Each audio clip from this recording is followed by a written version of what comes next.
Welcome to another episode of Mission Compliance, Unleashing Growth Potential for Defense Contractors. Today, we're tackling a deceptively simple but absolutely crucial question. Why do some types of controlled unclassified information, or CUI, need extra safeguards compared to others? Think of CUI like a sea of sensitive information. Most of it follows the same basic rules, but some parts are under stricter laws, regulations, or government-wide policies, and treating them like everything else is how compliance nightmares start. So whether you're dealing with personal privacy data, proprietary technical specs, or export-controlled info, we'll explain why one size fits all doesn't cut it and what you need to do to keep your organization out of hot water. Grab a shovel, because we're going to dig in.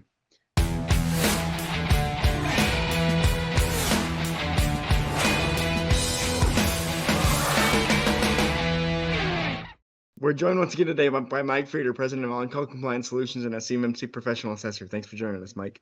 Hey, always a pleasure, Roman. And I brought my spoon. I'm ready to dig in. There you go. I do love a spoon because I love cereal. Anyway, this week we're talking about why some types of CUI require extra controls. And you mentioned before we started recording this that this is a good one. So let's jump right into this. How do CUI basic and CUI specified differ, and what kinds of additional controls might one require that the other doesn't? Yeah. What a great podcast topic, because I'll tell you, everybody is so focused on, the NIST SP 800-171 controls, CMMC, and they just like overlook this concept that, wait a minute, it can get deeper. So again, when we talk about CUI basic is your common kinds of CUI that do not have specification markings that come with them.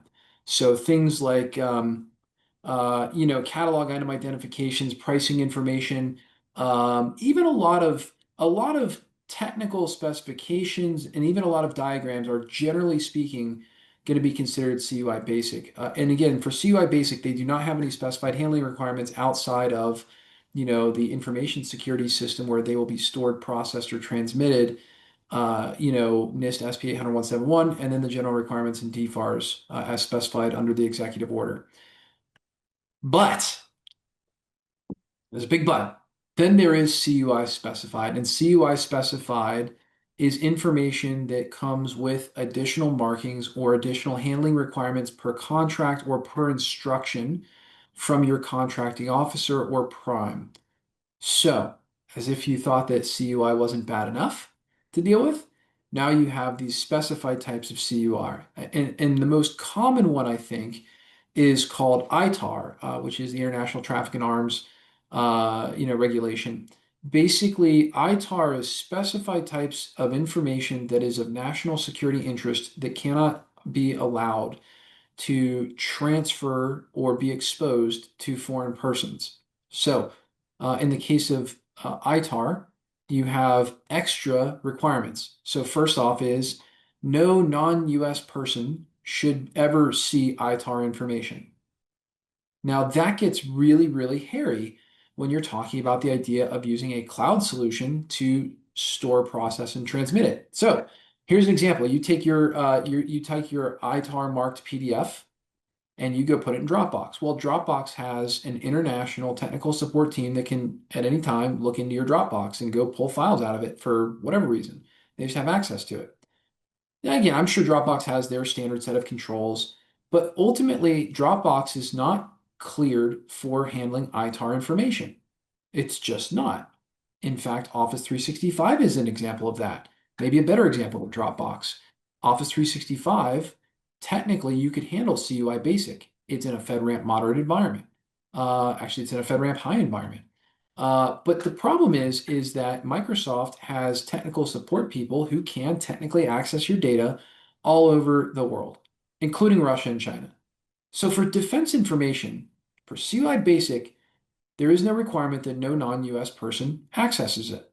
But when it comes to ITAR specified information, a specified type of CUI, we're in big trouble, because those laws state that an ITAR marked document can only be handled by a U.S. person. That's a green card holder, U.S. citizen, etc. But again, if it's a foreign national, you have to get specific permission from the Department of State, particularly the DDTC, Director of Defense Trade Control, and they have to say, hey, okay, all right, you're allowed to share this information with this foreign person, and we want to know exactly why they need access to it. We want to know everything you're doing with it, that kind of thing, right? And it's possible, right? There's technical assistance sharing agreements and things like that. But again, you have to follow some very, very specified rules. Now, there's different types of specified information. So we just talked about ITAR. Now there's another one, unclassified nuclear information, particularly something like UNNPI, or unclassified naval nuclear propulsion information. So information related to how nuclear power plants are put together and nuclear technologies in propulsion. Think nuclear powered rockets, or really more aptly, nuclear powered submarines and things like that. If you're handling UNNPI, oh boy, you got a whole slew of extra stuff you've got to comply with. I'll just give you two examples because I want to keep it reasonable on the podcast here. Two examples of handling UNNPI is, I'll give you three, why not? First off, there is a separate isolated system security plan for handling UNNPI that you have to have specific to handling unclassified nuclear information. And there's like 56 more controls there that you have to specify answers to. And again, there's a whole document. It's called let me see here. I'm actually on the document. It's called Safeguarding of Naval Nuclear Propulsion Information, NNPI, OPNAV INST N9210.3. And believe it or not, it was last updated like June 7th of 2010. But nonetheless, by law, you're required, if you're going to handle this information, you have to follow the guidance in this document. And that includes a whole separate system security plan specifically for how you're going to be handling NNPI and UNNPI. One of those, there's a couple of crazy requirements there. One is now only U.S. citizens can handle this information. So not even green card holders can see UNNPI or NNPI. And another requirement is that you have to store, process, and transmit any of this UNNPI, NNPI, which again is specified type of CUI. It must be stored, processed, and transmitted only on FIPS 140-2 or above validated hardware, or using those protocols and encryption. So what that means is dramatic. That means you can't even just use a regular Office 365 GCC high email account to handle this information. It has to be an IL level 5 infrastructure, fully FIPS 140-2 encrypted at rest and in transit. And if you're handling it on site, you've got to go swap out all your network gear for FIPS validated hardware and operating systems and software, etc. That is not cheap. Again, we've worked with clients who spent well in excess of $1 million updating their network to be able to handle FIPS validated hardware. So again, I will share with you that you really need to be very careful about winning those defense contracts, and for that matter, Department of Energy contracts, because if they include a specified type of CUI, there is definitely additional stuff you have to do. There may be more expensive services that can handle ITAR restricted information you have to purchase. And that's really where a company like OnCall comes into play, is to be your eyes and ears on those kinds of things. So yeah, just a little quick summary and some examples of differences between basic CUI and specified types of CUI, Roman. I've said it before and I'll say it again until I'm blue in the face. As somebody who came in to this company not as a compliance person, having really no idea what it was, when I first heard of CUI, I assumed in my mind that the C stood for classified. Now, come to learn that it actually stands for controlled unclassified. But, and I've said this many times on this podcast, based on how CUI needs to be protected, you have to treat it as if the C does stand for classified. You have to treat it with special care. You have to mark it specifically, store it specifically, because if it gets out, you got a real problem.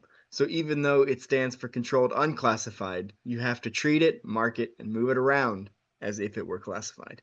Yeah, and I Um, want to be careful about that because classified networks do carry a whole different layer of security.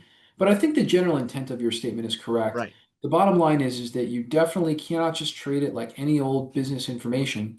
There absolutely. are very specific ways it has to be handled, even at the basic level. And that's what I meant by that. I'm not, I classified stuff, as you said, does carry a whole other set of things. But in terms of how CUI is meant to be protected, uh, to to act as if it were classified from a very general sense is not the worst idea in the world. But with that being said, what's an example of a business or technical scenario where somebody treated all CUI the same, and how did it backfire? Well, and again, I obviously would never give any specific example for confidentiality purposes, but Right. we have had multiple clients who have, uh, and a lot of these are older defense contractors who've been doing it for years, who have not kept up with regulatory change. Now CMMC is coming into focus. The primes are asking more and more on how this gets done, and they're forcing them to comply. And as they begin to look at how do I comply, they begin to realize, oh, wow, this is a real rat's nest. I've got information that was never marked correctly. And hey, to be really honest with you, the government didn't really always mark it correctly. So that's a problem in itself. And they don't know where the data is. They don't know what systems it flows through. And in larger enterprises, this is a significant problem. It's definitely a very significant problem that we've dealt with multiple times. And it becomes a larger project, Roman. And that's just really that's the truth of it.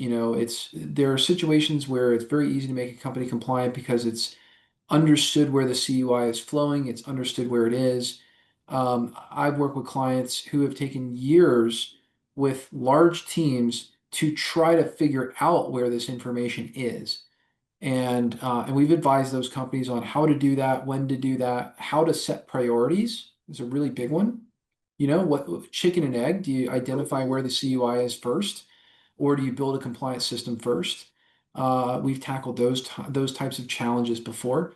And what does it lead to? Well, the problem is it leads to unexpected expense and lower profit margins when you don't anticipate these things. So, as an example, obviously the DoD and primes need to be charged more money when they are making these mandates on you. Well, if you don't know to charge them more money because you're going to have to run a more expensive information system, then the simple reality is that um, it just it's money lost, right? I mean, again, other examples are, you've got to, go spend $1 million upgrading network infrastructure. And when you go spend that money on network infrastructure, basically what winds up happening is that that's just an expense you didn't factor into the profit margin of the original deal you won. So yeah, it can be incredibly, incredibly harmful. Absolutely. Keeping in mind the confidentialities and not getting too specific, what's one safeguarding change that you've recommended when a client discovered they were handling specified CUI without realizing it?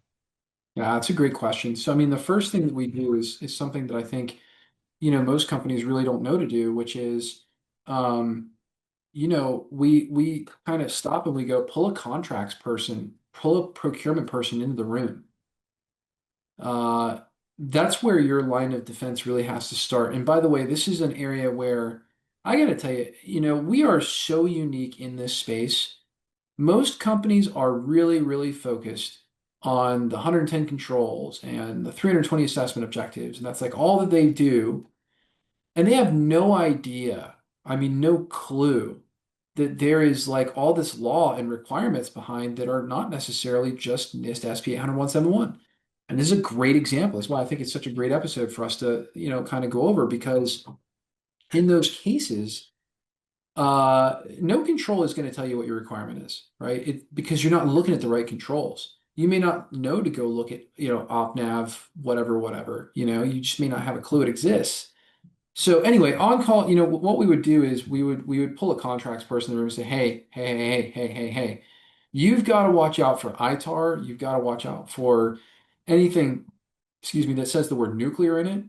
And that needs to raise red flags. You need to call us back if you find that. We need to do cost estimates on what it's going to take for you to be able to correctly handle this information that they are telling you is going to be a part of your contract. And this has an extra expense, and you need to charge them extra for this with margin, okay, with overhead, with margin. So that's the first thing that we would do, Roman. And then the next thing is, we tack on another consulting day and we say, all right, let's go through, again, an example of like NNPI. Let's go through and let's go build out your unclassified nuclear system security plan because that's completely required as a separate thing. And then, we talk about ITAR. We have an amazing consultant that we work with when it comes to ITAR. We know a lot about ITAR ourselves, but if you have like no ITAR program in place and you register with DDTC or you have very unique needs, like you're a foreign owned company, we have like the best team in the world when it comes to ITAR and EAR and import-export restrictions, which are all Department of State issues. So we have those consultants and we stop and we bring them in and we build you out an ITAR program and we get you registered with the government the way you're supposed to legally be. We do all those things. And so, those are, again, for every specified type of CUI, there is a different prescriptive way that you're supposed to comply to follow the law. And I would say that with virtually any of them, a failure to do so can cost your company millions of dollars. And it doesn't matter if you're a small business or a big business, it's not a small business issue. You're violating a federal law. And the last thing you want is, the federal government coming after you and the Department of Justice coming after you. It's scary stuff.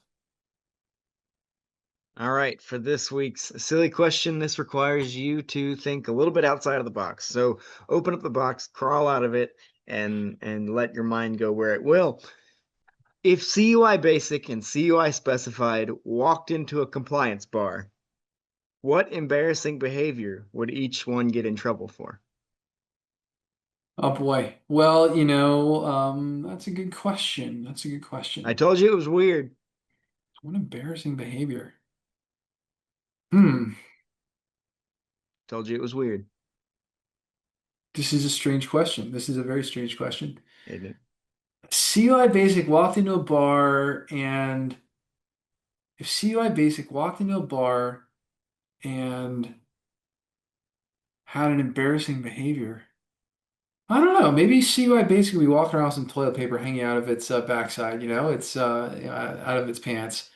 It's like if you get caught doing that, you're definitely looking pretty silly at the bar, right? Like you're pretty silly looking if you don't comply with DFARS NIST and get ready for CMMC.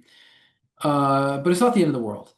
Um, you know, CUI specified might be like walking around the bar with no pants on. Bad things are definitely going to happen, and it's pretty darn embarrassing. And worst of all, if you didn't bring your pants with you, you might need to get out of the defense game. I mean, you might just need to run out of the bar. I got nothing better than that, Roman. That's a very interesting one. I wouldn't say you have me fully stumped. You got me half stumped on this one. In a way that I don't understand at all. You still managed to make that somewhat relevant, even though you talked about no pants. Um, That's right. I'll find a way to make no pants relevant. there you go. And we're not talking about your company's holiday party. Um, and that wraps up another great episode of Mission Compliance. We hope our discussion today has provided you with valuable insights, practical strategies, and inspiration to navigate the ever-evolving world of defense. We'd like to thank Mike for joining us and talking about the very important topic of CUI Basic, CUI Specified, and knowing the difference. Thanks, Mike. Hey, always a pleasure, Roman. Thank you. But the conversation doesn't end here. We encourage you to continue exploring these topics and connect with us via our social media channels. Share your thoughts, ask questions, and engage with fellow listeners using the hashtag Mission Compliance Podcast. If they haven't already, what should they do, Mike? Well, they should like, subscribe, and you know what? Tell a friend because we're out here helping defense contractors. And if they need to get compliant with DFARS, NIST, and CMMC, if they're handling ITAR, if they're handling nuclear information, you know what? We can help them. You heard them. Don't forget to like, subscribe, or follow on your favorite podcast platform so that you know when new episodes like this one are released. And we'd really appreciate it if you could take a moment to rate and review the show. Your feedback helps us to continue to bring you thought-provoking episodes and high-quality content. Join us next time as we delve further into the dynamic world of defense, security, and industry innovation. Until next time, Take care, stay informed, and make compliance your mission. See you next time. Thanks, everybody.